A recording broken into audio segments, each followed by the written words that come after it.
or in the last article that we will present, the ICC does not require notarization of document.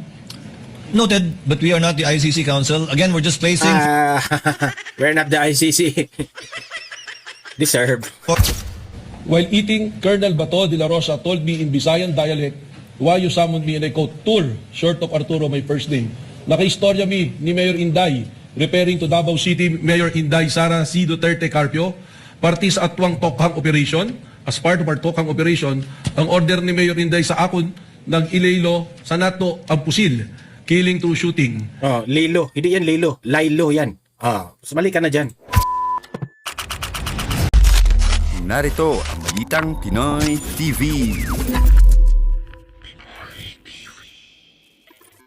Paki-like muna, paki-share sa mga nanonood, no, para kakalat ito sa taong bayan.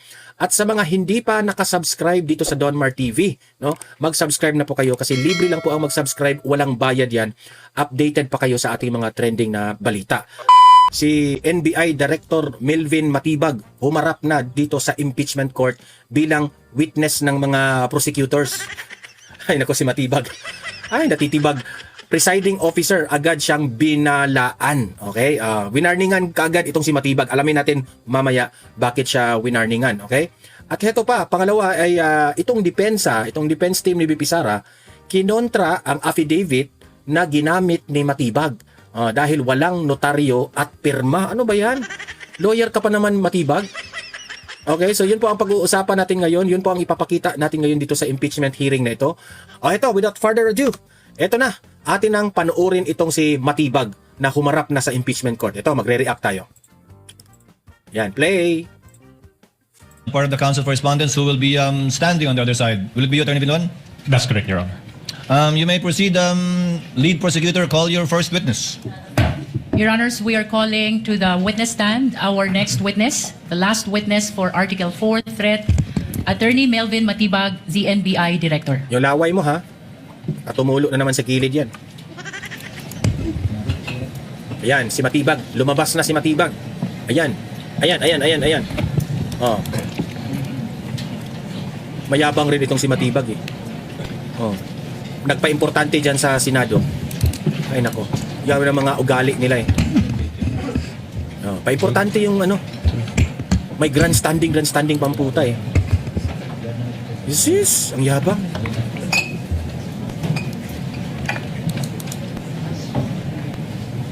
Pa-special effect pa. Yung gara, lumakad. Ay, nag-ads. Cancel natin. Next. Kindly remain standing, Director Matibag. The clerk will kindly administer the oath to the witness. Kindly turn on the mic of the clerk of court. Yaba? You, Melvin A. Matibag, do swear that the evidence you shall give in the case now pending between the Philippines and Vice President Cyrus Zimmerman Duterte shall be the truth, the whole truth, and nothing but the truth. So help you God. Yes, sir. Kindly sit down, Director Matibag. Before the lead prosecutor proceeds with their direct examination, the chair would like to address the witness regarding certain matters. Director Matibag, the chair would like to remind and admonish you, Ayan o, winarningan na si Matibag dito. on behalf of the impeachment court, to kindly avoid statements appertaining to individual members of this impeachment court. Without prejudice to any investigation you're undertaking, you may do so, but without need of issuing statements that may impinge upon the independence and or integrity of the court or the individual senator judges. And for this reason, for your information as well, Attorney Director Matibag, these statements made by Senators Senator Judge Alan Peter Cayetano and Senator Judge Pia Cayetano last July 15, pertaining to statements made by you and the video presented in the impeachment court shall be referred to the Senate as a legislative body and referred to the appropriate committee, specifically the Rules Committee, for its proper disposition and for the matter to be taken up thereat, and not in this impeachment court. I hope you will hear and understand, Director Matibag, the reminder and admonition of the chair. Yes, Your Honor. Thank you, Director Matibag. Lead prosecutor, the Honorable Luistro, you may proceed with your direct examination.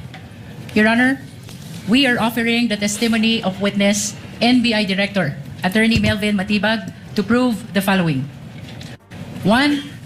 Siya ang kasalukuyang direktor ng National Bureau of Investigation. 2. Matapos siyang italaga bilang direktor, may binuo siyang special task force para magsagawa ng investigasyon sa patuloy na mga pagbabanta sa buhay ng Pangulo. Pero syempre, kasabwat ninyo si Matibag kasi tauhan niya ng administrasyon. Korne mo naman. 3. May karagdagang investigasyon na isinagawa ang Special Task Force hinggil sa mga pagbabantang ginawa sa buhay ng Pangulo. Diyan ang unfair. Yung sinabi ni BP Sara, yun ang inimbestigahan. Pero yung si BP Sara rin may threat, hindi inimbestigahan. Di ba? Anong say ng taong bayan? Syempre, bias kayo. Kasama ang pagbabanta ng Vice Presidente. 4. Ang pagbanta sa buhay ng Pangulo ay hindi lamang pagbanta sa kanyang buhay, So paano yung banta rin ng Vice President? Tapos si BP Sara lang pinapapa-impeach ninyo. Di ba, sablay?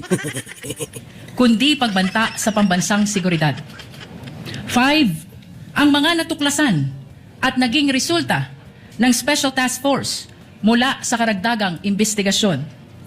6. Kilalanin at patunayan ang mga dokumento kaugnay ng nasabing investigasyon ng NBI. 7. Ang iba pang mga bagay na may kaugnayan at mahalaga sa nagaganap na impeachment trial ng Vice Presidente. Comments, Your Honor. Then, Your Honor, as to the first purpose, we are willing to stipulate, Your Honor, that Attorney Matibag is the current NBI Director. In the interest of expediting the proceedings, no need to propound questions on that.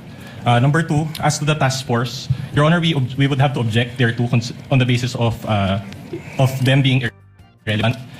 Your Honor would just like to manifest for the record that such task force, Your Honor, was not part of the articles of impeachment as well as the impeachment complaint. There was no mention thereof, and this is tantamount to a new information. So, Your Honor, we just like to manifest for the record that articles of impeachment is akin to a information that is filed in court, and the trial's already started, and the prosecution cannot modify such information or articles of impeachment. For such will be a violation of our client's right to due process, particularly her right to be promptly and fully apprised of the exact charge against her. So any new information is irrelevant. Number 3, same objection, Your Honor, because the good counsel mentioned karagdagang investigation. So it pertains also to a new information which is irrelevant. Number 4, we would have to object because the good counsel used the word banta, which is a conclusion of fact. She mentioned it twice. So we talagang matalino itong mga depensa ni BP Sara. are objecting on the basis of it being conclusions of fact. Number 5, as to the special task force, same objection, Your Honor, considering that, again, there was no mention of such new information in the articles of impeachment. Number 6 and 7 are okay, Your Honor. would the lead prosecutor care to respond? We would like to respond, Your Honor. The lady may proceed. Your Honor, maliwanag po sa naging banta ng Vice Presidente kaugnay ng November 23, 2024 na video. May kinausap siyang tao kaugnay ng kanyang banta sa buhay ng Presidente, ng First Lady at ng dating Speaker. Later, Your Honor, we will present that this special task force was specifically created for the purpose of furthering the investigation because of the possibility of seeing na hindi po mag-isa ang Vice Presidente sa bantang ito. In other words, Your Honor, the mention of Special Task Force, including its creation at ang karagdagang investigasyon nito, passes the test of relevance. As a matter of fact, this is the very reason why we are presenting Attorney Melvin Matibag, the NBI Director, before the Honorable Impeachment Court.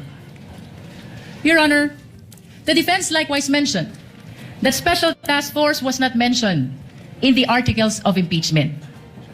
Nais ko pong ibalik ang naging desisyon ng kagalang-galang na impeachment court kahapon, kaugnay ng mga dokumento which pertains to acts and omissions prior to 2022 and acts or omissions which were not specifically mentioned in the articles of impeachment. Ang mahalaga po dito, Your Honor, ay itong mga aligasyon or testimony to be presented ay may kaugnayan o relevant sa article of impeachment. It is not necessary that they be specifically mentioned in the articles of impeachment. Finally, Your Honor, they likewise skip natin. Skip. Since day one of our impeachment trial, the respondent is very well represented by her very much able defense panel. In other words, Your Honor, atin pong ibinibigay ang nararapat na due process sa respondent vice president. In as far as this impeachment trial is concerned, kasama na po ang pagtistigo ni NBI Director, kaugnay ng Special Task Force. Yan ang nakakabagal dito sa impeachment na ito. Ang daming propagandang satsat itong babaeng ito. Dami mo drama, ma'am. At ang mga naging investigasyon nito. Just a short rejoinder, Your Honor. Counsel for respondent may do so before the chair makes a ruling on the offer and the comments to the offer. You may proceed, Attorney Binlon.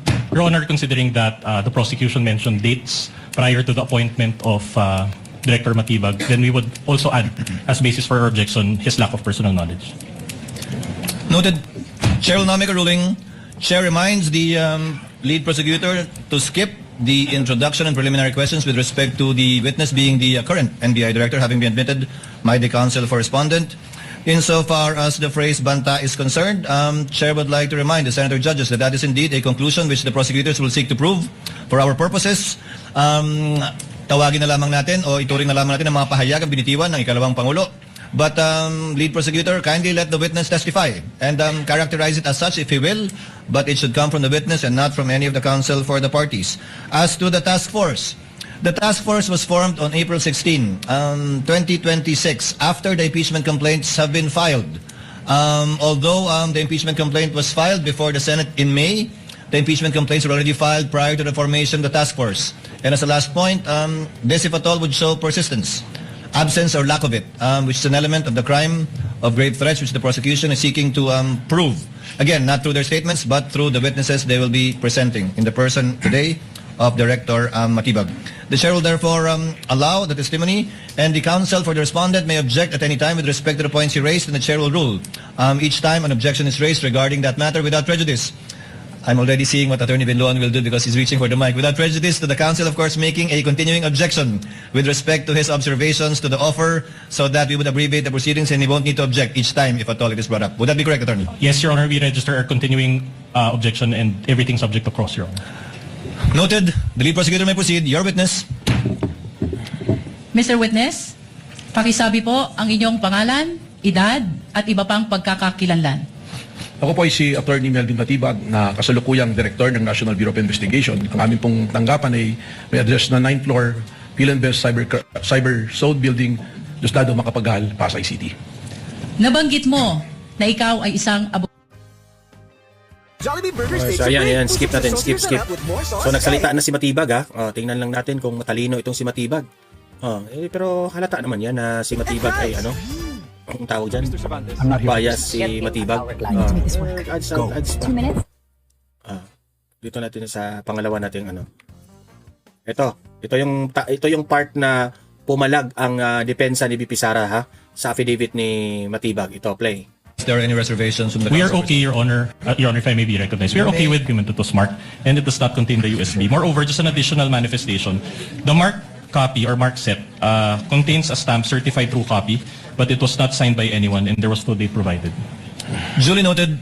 Again, this without prejudice to the counsel for the prosecutor, furnishing counsel for respondent with a copy of the exact document produced by Director Matibag for further comparison and or observation either during cross or future proceedings later on. We submit, Your Honor.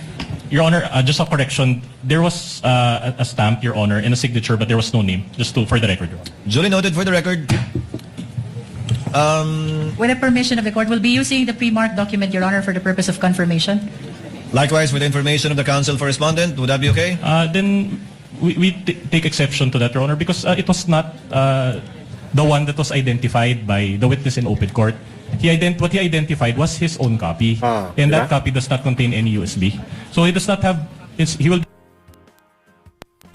Yan, naglalag kasi yan kasi mahina yung... The exhibits can be later on compared to with a certified true copy at a later date, as has been previously done by the parties. In the meantime, Chair will allow the witness to use his copy without prejudice to any differences that may be shown either through cross or through the comparison after a copy shall have been furnished to the counsel for respondents. Continuing objection, Your Honor. So ordered.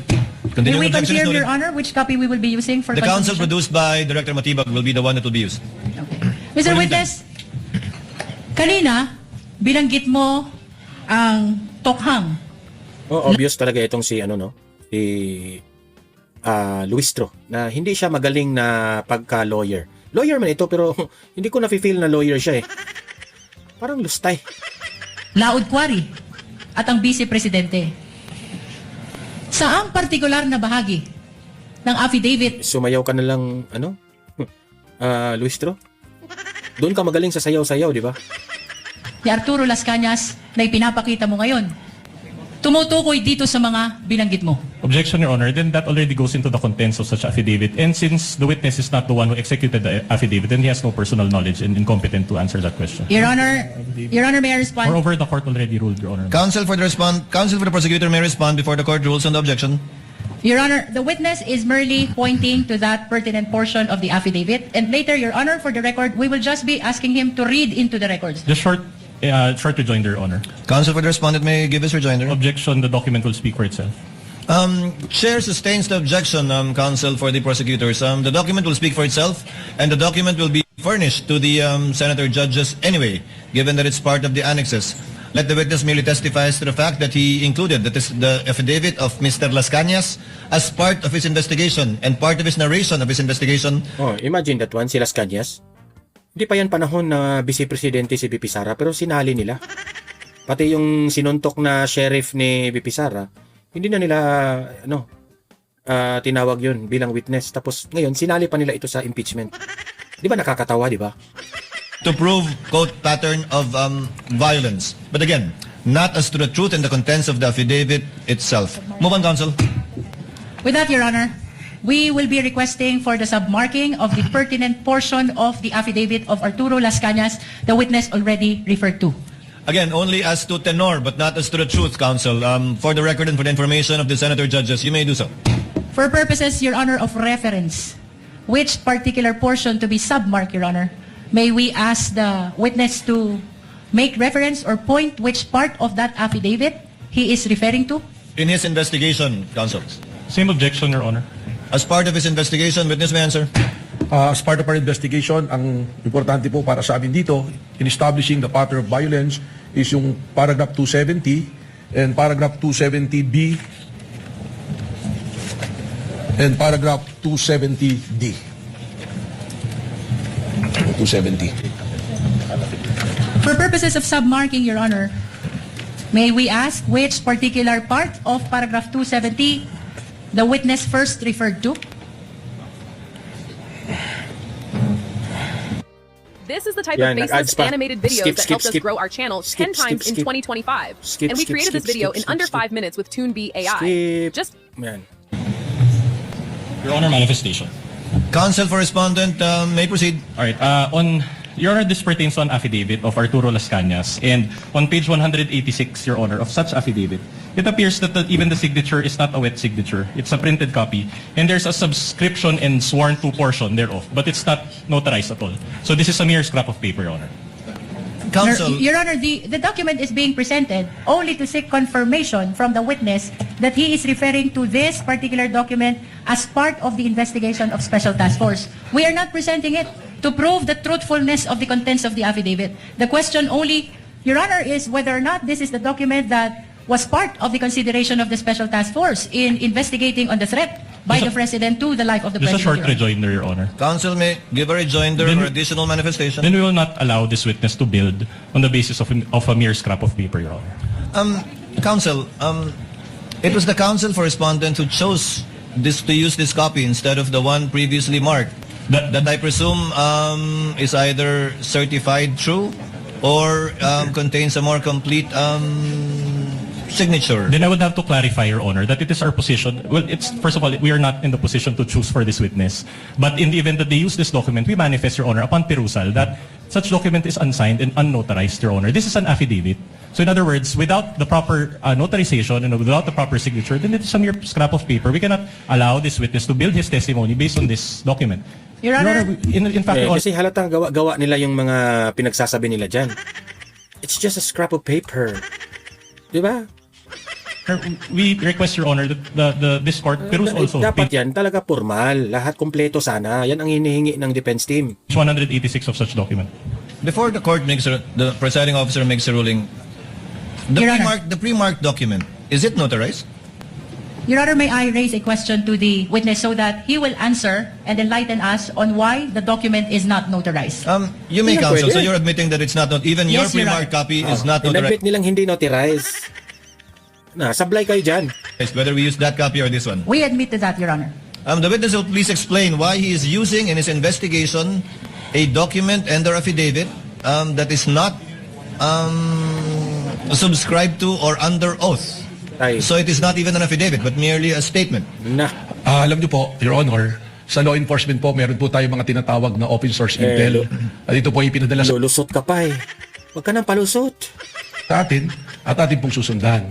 At kaya nga po, ang aming pong investigasyon ay isang continuing investigation, open, continuing and active investigation. Oh, wala pa, hindi pala kayo tapos nag-investigate. Bakit pinapapa-impeach na ninyo? Dapat bakit mag-witness ka na?